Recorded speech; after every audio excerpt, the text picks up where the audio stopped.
Hello everyone, स्वागत है आप सभी का हमारे यूट्यूब चैनल फिजिक्स स्केल पर।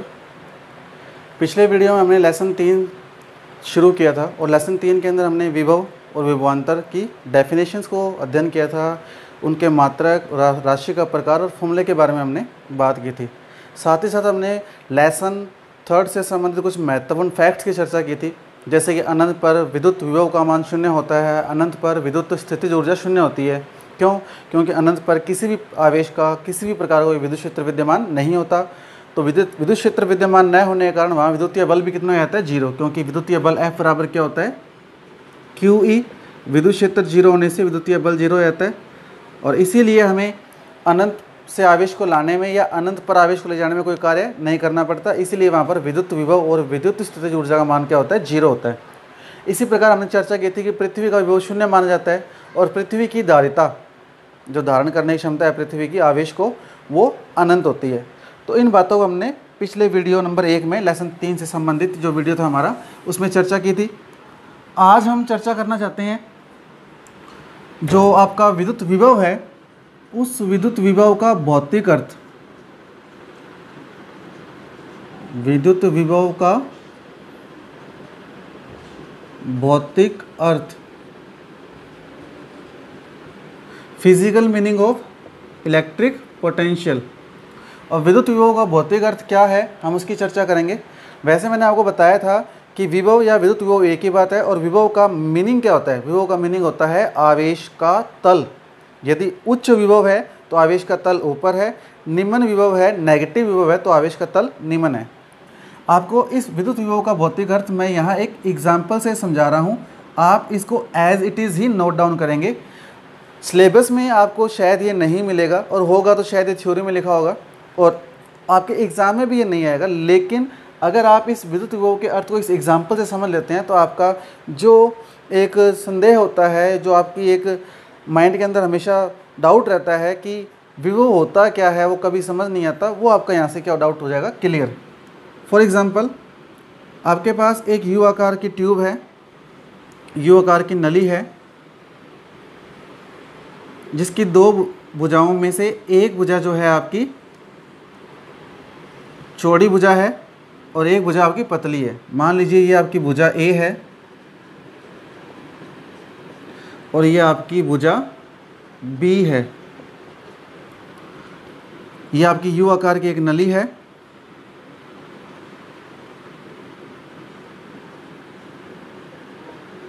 यू आकार की ट्यूब है ये आपके पास, जिसकी 2 भुजाएं हैं, एक भुजा A है और एक भुजा B है। जो भुजा A है वो बड़ी है, चौड़ी है, विस्तृत है।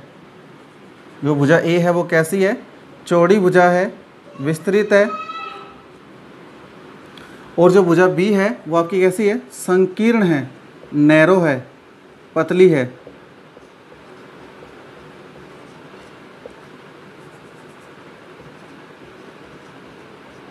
भुजा B आपकी संकीर्ण है, पतली है, नैरो है। भुजा A जो है वो आपकी चौड़ी है, विस्तृत कह सकते हैं या ब्रॉड।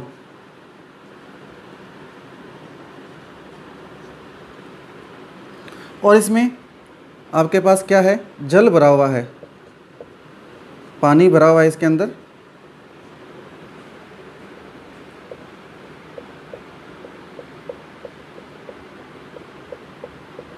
ये इसमें जल भरा हुआ है और यहाँ एक वाल है।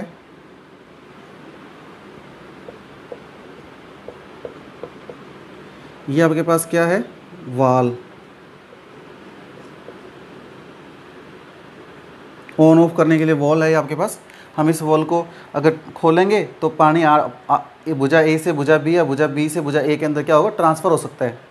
अब हम थोड़ी सी एक बात गौर करते हैं कि आपके पास एक यू आकार की नली ली हमने, उसकी एक भुजा A है जो चौड़ी या विस्तृत है, ब्रॉड है, भुजा B पतली, संकीर्ण या नैरो है, उसमें जल भरा हुआ है और दोनों भुजाओं को एक वाल के द्वारा पृथक किया गया, अलग अलग किया गया। अभी भुजा A से भुजा B या भुजा A से भुजा B में जल का प्रवाह नहीं हो सकता, रुका हुआ है। यहाँ जो भुजा A है इसमें देखिए 2 बातें हैं। जल का जो तल है वो तो क्या है, कम है, बट लेकिन जल की मात्रा, जो क्वांटिटी है जल की, यहाँ मात्रा जो है वो मात्रा क्या है, ज़्यादा। जल का जो लेवल है, जो जल का तल है वो तो डाउन है, कम है, लेकिन जल की मात्रा क्या है, ज़्यादा, क्योंकि चौड़ी भुजा है। यहाँ भुजा बी के अंदर देखिए, भुजा बी में क्या है, इधर जल का जो तल है वो अधिक है, वो ज़्यादा है, बट जल की जो क्वांटिटी है, जल की जो मात्रा है वो क्या है आपकी, कम है। इस साइड में जल, क्योंकि संकीर्ण भुजा है तो जल की मात्रा तो कम है, लेकिन नैरो भुजा होने के कारण, पतली होने के कारण जल का तल क्या है, ज़्यादा है। और भुजा ए में के जल का तल कम है लेकिन मात्रा क्या है, ज़्यादा। तो देखिए जल की मात्रा ए भुजा में ज़्यादा है और जल की मात्रा बी भुजा में कम है, जबकि जल का जो तल है वो ए में कम है और जल का तल बी में अधिक है। तो अब आप थ्योरी क्या लिखेंगे, आप सबसे पहले विद्युत विभव का भौतिक अर्थ लिखकर ये डायग्राम बनाएंगे एज इट इज़, जैसे मैंने आपके ऊपर लिखा है। उसके बाद एग्जाम्पल हेडिंग देकर आप इसकी थ्योरी लिखेंगे। थ्योरी क्या लिखेंगे, मैं आपके सामने रिपीट कर रहा हूँ। चित्रानुसार एक यू आकार की नली या ट्यूब है जिसकी भुजा ए चौड़ी, विस्तृत या ब्रॉड है और भुजा बी संकीर्ण या पतली है, और इस यू आकार की नली को जल से भरा गया है। भुजा बी में जल की मात्रा ज़्यादा है जबकि जल का तल कम है। भुजा ए में जल की मात्रा ज़्यादा है जबकि जल का तल कम है, जबकि भुजा बी में जल का तल अधिक है व जल की मात्रा कम है। नई लाइन से भुजा ए व भुजा बी को एक वॉल या हम कह सकते हैं टूंटी या वॉल के द्वारा पृथक किया गया है, नल के द्वारा पृथक किया गया है। नई लाइन से अब यदि वॉल को खोल दिया जाए, वॉल को खोल दिया जाए तब क्या होगा। अब यहाँ तक थोड़ी लिखने के बाद में अब आप देखिए, वॉल को मैंने खोल दिया तो क्या होगा, सिंपल सी बात है, जल का प्रवाह होगा। अब जल का प्रवाह कहाँ से कहाँ होगा, अगर हम देखें तो जल की मात्रा ज़्यादा यहाँ पे है, यहाँ मात्रा कम है, यहाँ तल कम है, यहाँ तल क्या है, ज़्यादा। जैसे ही वॉल को खोलेंगे तो क्या होगा, जल का प्रवाह होगा ऐसे। जल का प्रवाह कैसे होगा, इस तरह से, इस एरो के हिसाब से। यानी जल का जो प्रवाह है, जल का प्रवाह कैसे होगा, जल का प्रवाह होगा भुजा बी से भुजा ए की ओर। जल का प्रवाह होगा भुजा बी से भुजा ए की ओर। इम्पोर्टेंट लाइन है ये। क्यों होगा, देखिए होना क्या चाहिए था, इधर जल की मात्रा ज़्यादा थी, इधर जल की मात्रा कम थी। वाल खोलने के बाद होना तो ये चाहिए था कि जल का प्रवाह यूँ होता, लेकिन रियल लाइफ में ऐसा नहीं होता। होता क्या है, जल का प्रवाह भुजा बी से ए की ओर होगा। अब जल का प्रवाह भुजा बी से ए की ओर हो रहा है तो ये बात तो कन्फर्म है। अगर हम रूटीन लाइफ में भी इस प्रयोग को करना चाहें तो कर सकते हैं। और रूटीन लाइफ का एक प्रयोग है कि एक यू आकार की ट्यूब ले लेते हैं, इसकी एक भुजा पतली है और एक भुजा क्या है, चौड़ी। अब वाल को खोलने के बाद जब जल का प्रवाह बी से ए की ओर हो रहा है तो ये बात तो कन्फर्म है कि जल का प्रवाह मात्रा पर निर्भर नहीं करता, क्योंकि यदि जल का प्रवाह मात्रा पर निर्भर करता तो यहाँ मात्रा ज़्यादा थी, यहाँ मात्रा कम थी, तो जल का प्रवाह ए से बी की ओर होना चाहिए था। लेकिन रियल लाइफ में जब हमें प्रयोग दोहराते हैं तब जल का प्रवाह बी से ए की ओर हो रहा है। इसका मतलब जल का प्रवाह जल की मात्रा पर निर्भर नहीं करता। जल का प्रवाह जल की मात्रा पर निर्भर नहीं करता है, बल्कि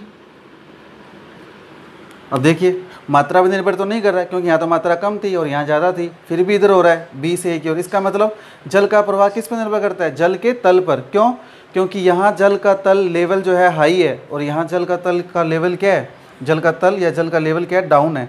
तो जल का प्रवाह बी से ए की ओर हो रहा है तो यहाँ हाई लेवल है, यहाँ लो लेवल है। इसका मतलब जल का प्रवाह निर्भर करता है किस पर, जल के तल पर, बल्कि जल के तल पर निर्भर करता है। किस पर निर्भर करता है, जल के तल पर। सबसे इंपॉर्टेंट लाइन है। तो अब हम जो हमने थ्योरी जहाँ रोकी थी उसके बाद अब क्या लिखेंगे नई लाइन से। अब यदि वॉल को खोल दिया जाए तो हमें ये ज्ञात होता है कि जल का प्रवाह भुजा बी से भुजा ए की ओर होता है। इससे यह स्पष्ट होता है या इससे यह सिद्ध होता है कि जल का प्रवाह जल की मात्रा पर निर्भर नहीं करता, क्योंकि यदि ऐसा होता तो जल का प्रवाह भुजा ए से भुजा बी की ओर होता, क्योंकि भुजा ए में मात्रा ज़्यादा है जल की जबकि भुजा बी में मात्रा जल की कम है। परंतु जल का प्रवाह भुजा बी से ए की ओर हो रहा है, अतः ये स्पष्ट है कि जल का प्रवाह जल की मात्रा पर निर्भर न करके जल का प्रवाह जल के तल पर निर्भर करता है। और जल के तल पर निर्भर करता है, इसको डबल अंडरलाइन करेंगे। तो यहाँ जल का प्रवाह किस पर निर्भर करता है? जल के तल पर निर्भर करता है, ना कि मात्रा पर। तो उम्मीद करता हूँ आपको ये एग्जाम्पल समझ आ चुका होगा। तो यहाँ हमारे पास अब जो मेन लाइन बचेगी, थ्योरी हमने पहले डायग्राम की थ्योरी लिखी, फिर हमने इसकी वर्किंग की थ्योरी लिख दी।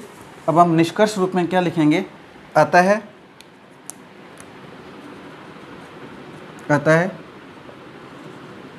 जल का प्रवाह जल की मात्रा पर निर्भर नहीं करता, बल्कि जल का प्रवाह जल के तल पर लेवल ऑफ वाटर, इस लाइन को बहुत अच्छे से याद रखना है। जल के तल पर निर्भर करता है। ये बात आप लोगों को इस प्रैक्टिकल से समझ आ चुकी है। अब हम एग्जाम्पल लेते हैं दूसरा एग्जाम्पल। ये आपके पास ए एक चालक है। ए क्या है? एक चालक। और ये आपके पास चालक बी है। ध्यान से देखें तो चालक ए का आकार ज़्यादा है, आकार क्या है? बड़ा। और चालक बी का आकार क्या है? कम। या चालक बी आकार में क्या है? छोटा है। सही है। अब क्या है, चालक ए को भी मैंने आवेशित किया हुआ है और चालक बी को आवेशित किया हुआ है। मैं आवेश को तल से डिफाइन कर रहा हूँ। यहाँ पर ये चालक ए है और मैंने इसे आवेशित कर रखा है और ये इतना भरा हुआ है आवेश से, इसने इतना आवेश ग्रहण किया हुआ है।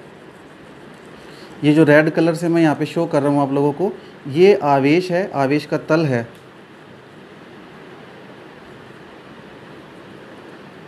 ये क्या है? आवेश का तल।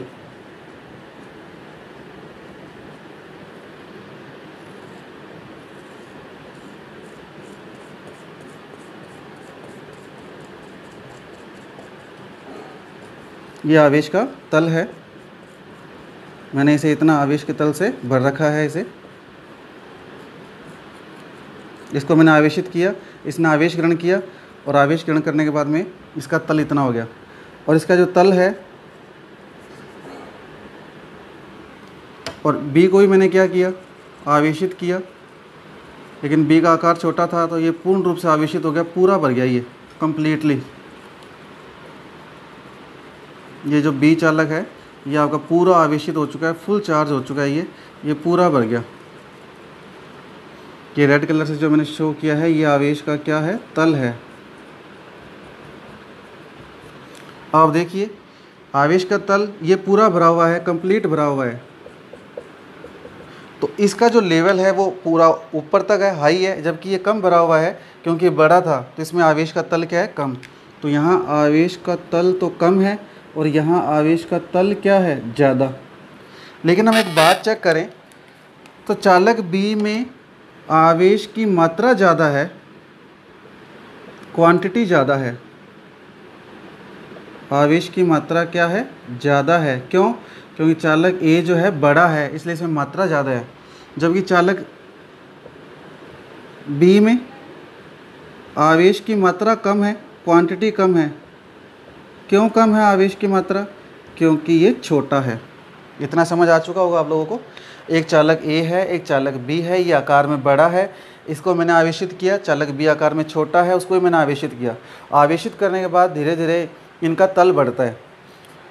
तो देखा हमने कि चालक बी पूरा आवेशित हो गया और फुल आवेशित होकर पूरा भर गया। जैसे यहाँ भुजा पतली थी, वो पूरी ऊपर तक भर चुकी थी, तो इसका आवेश का तल तो ज़्यादा हो गया।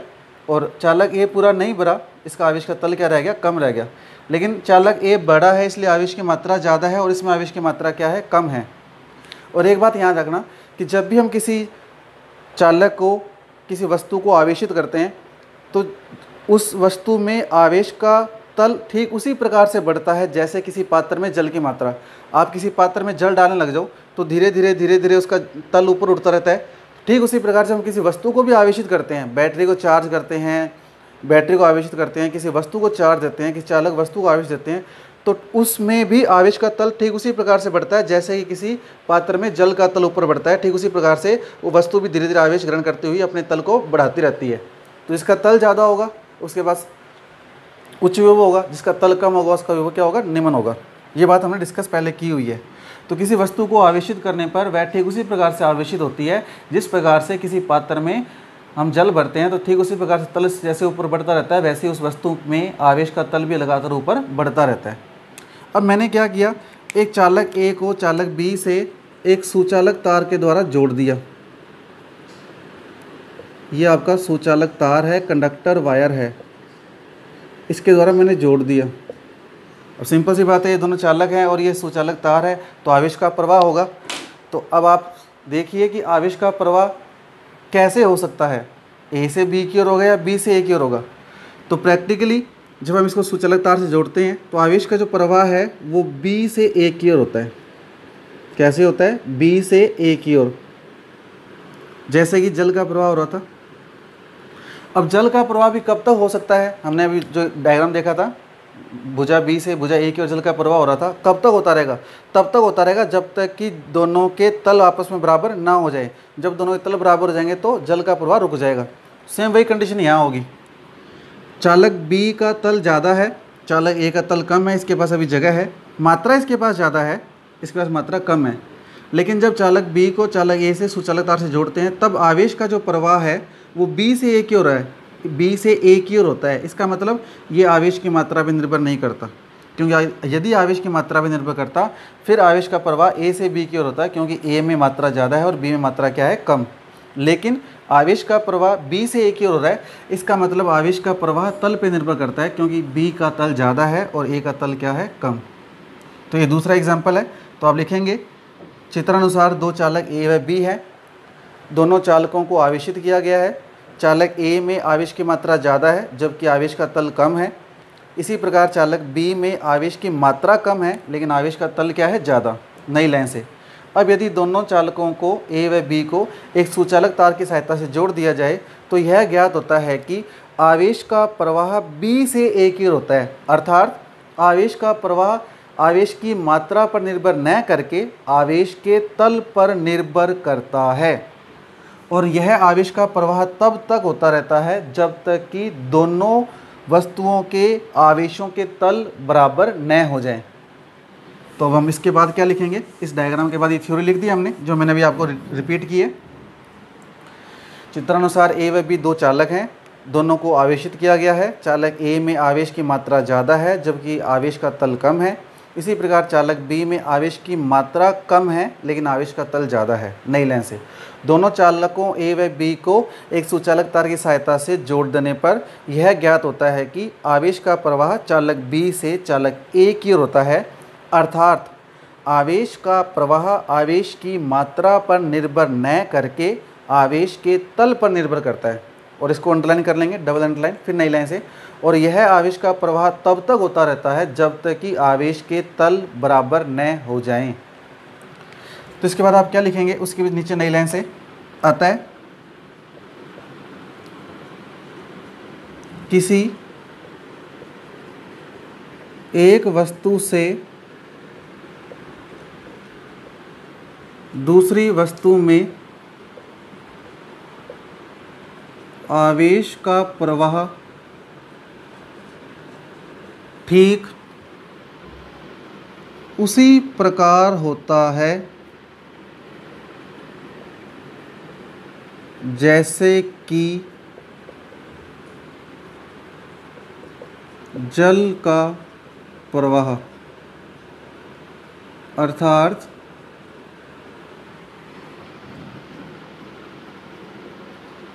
आवेश का प्रवाह आवेश की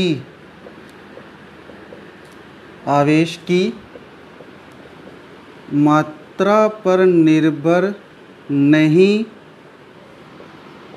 करता है, बल्कि आवेश के तल पर निर्भर करता है। क्या बताया मैंने आपको?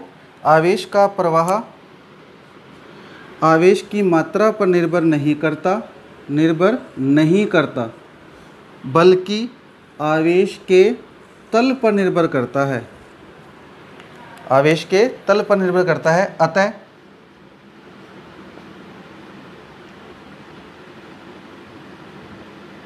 निष्कर्ष रूप में अब निष्कर्ष रूप में क्या लिखेंगे हम? देखिए,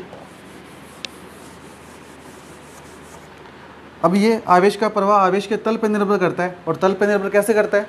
आवेश का प्रवाह उच्च तल से निम्न तल की ओर होगा। उच्च तल का मतलब पॉजिटिव विभव, धनात्मक विभव, और निम्न तल का मतलब नेगेटिव विभव, ऋणात्मक विभव। अतः निष्कर्ष रूप में आवेश का प्रवाह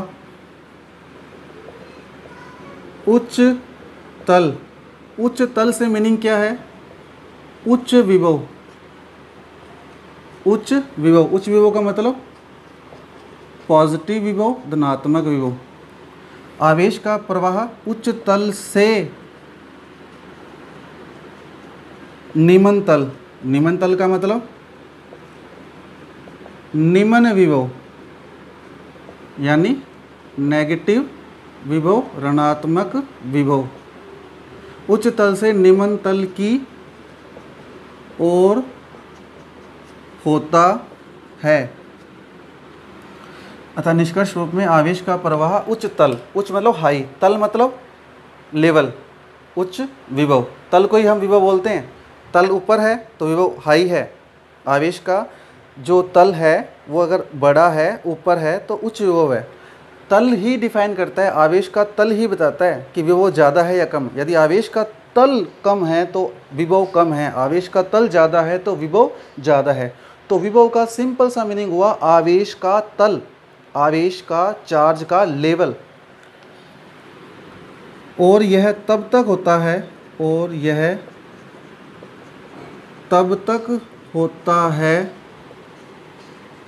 जब तक कि आवेशों के तल परस्पर बराबर न हो जाए। और यह तब तक होता है, यह का मतलब आवेश का प्रवाह, यह तब तक होता है जब तक कि आवेशों के तल बराबर न हो जाएं। जब आवेशों के तल बराबर हो जाएंगे तब आवेश का प्रवाह रुक जाएगा।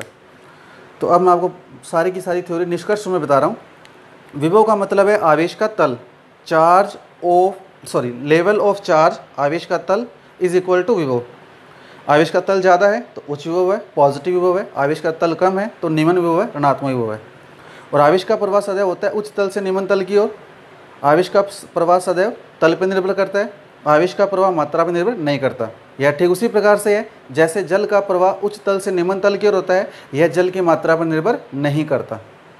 तो उम्मीद करता हूँ आपको हमारा जो आज का टॉपिक है वो समझ आ चुका होगा अब तक। अगर आपकी इससे संबंधित कोई क्वारी है, कोई क्वेश्चन है, तो आप हमें कमेंट बॉक्स में कमेंट करके पूछ सकते हैं। मिलते हैं अगले वीडियो में, जहां हम किसी बिंदु आवेश के कारण विद्युत विभव की गणना करेंगे। साथ ही साथ उससे संबंधित एक हमारा नोट है, एक एक्स्ट्रा टॉपिक है जो हमारे रेगुलरली काम आएगा, उसकी भी हम चर्चा करेंगे। तो धन्यवाद आप सभी का।